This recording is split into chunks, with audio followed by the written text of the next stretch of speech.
જય Ganesh, happy morning. કેમ છો તમે બધા?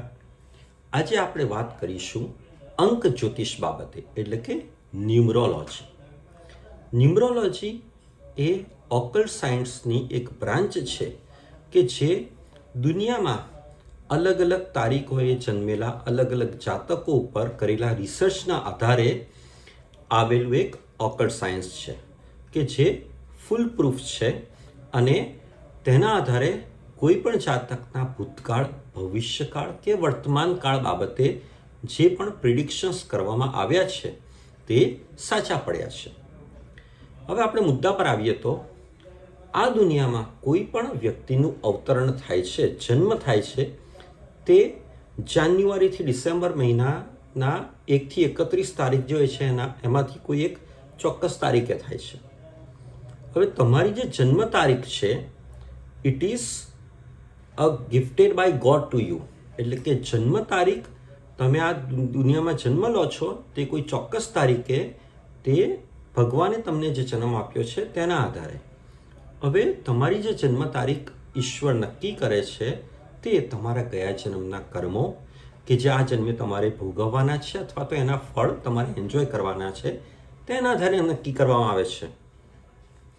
હવે 1 થી 31 તારીખમાં જન્મેલ જાતકના જે લક્ષણો છે તે પોઝિટિવ પણ હોઈ શકે કે નેગેટિવ પણ હોઈ શકે, એટલે કે કોઈ પણ જાતકમાં અમુક હકારાત્મક લક્ષણો હોય, અમુક નકારાત્મક લક્ષણો હોય.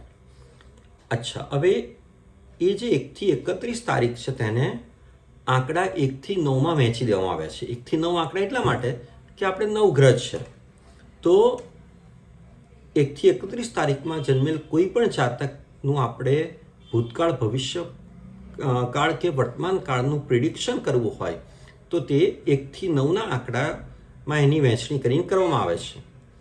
હવે 1 થી 9 આંકડા એટલા માટે કે 9 ગ્રહ છે, મેં જે કીધું એ પ્રમાણે. સાથે સાથે દરેક આંકડાના અમુક પોઝિટિવ કેરેક્ટરિસ્ટિક છે, અમુક નેગેટિવ કેરેક્ટરિસ્ટિક છે. હવે જે તે જાતક કે વ્યક્તિ ઉપર આધાર રાખે છે કે પોતાની જન્મ તારીખના એ પોઝિટિવ કેરેક્ટરિસ્ટિક્સ તરફ વધારે છે કે નેગેટિવ કેરેક્ટરિસ્ટિક્સ તરફ વધારે છે, એટલે કે હકારાત્મક લક્ષણો તરફ એનો ઝોક વધારે છે કે નકારાત્મક લક્ષણો તરફ એ વ્યક્તિનો ઝોક વધારે છે. એનો ઝોક જે તરફ વધારે હશે તે પ્રમાણે એનું જીવન, એનું ભવિષ્ય અને એનું જે નિર્વાહ હશે એ પ્રમાણે થશે. હવે આપણા વિડીયોમાં આપણે 1 થી 9 દરેક આંકડાના પોઝિટિવ અને નેગેટિવ બંને કેરેક્ટરિસ્ટિક્સ જોઈશું કે તેની શું અસર હોય છે. આજે આપણે વાત કરીએ નંબર 1ની. નંબર 1 એ સન એટલે કે સૂર્ય પ્લેનેટ, સૂર્ય ગ્રહનો નંબર છે. સૂર્ય એ આપણે સાક્ષાત દેવ કહીએ છીએ કે સવારે સૂર્યોદય થાય છે અને સૂર્ય એટલે નંબર 1.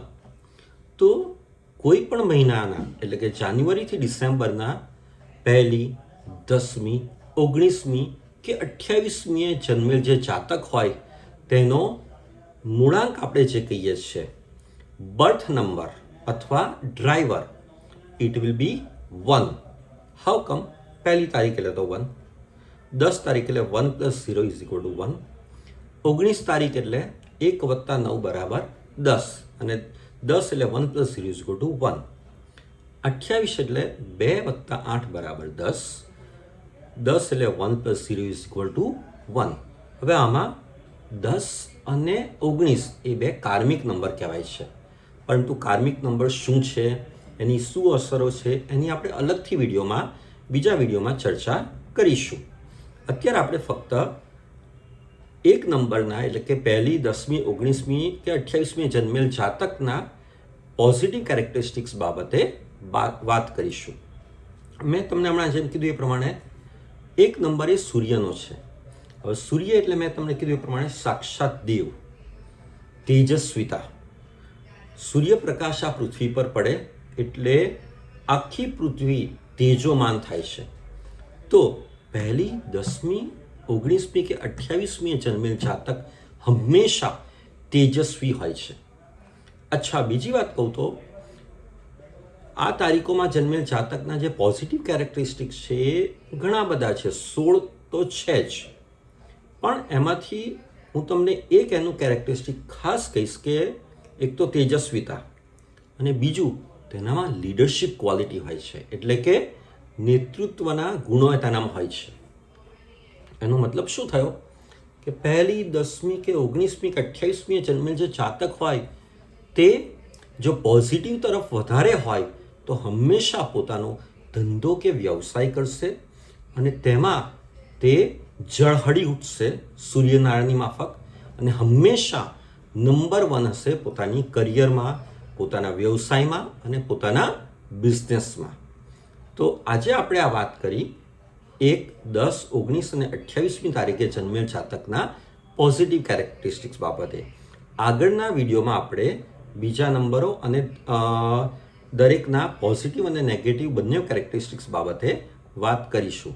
ખુશ રહો, મસ્ત રહો અને સ્વસ્થ રહો.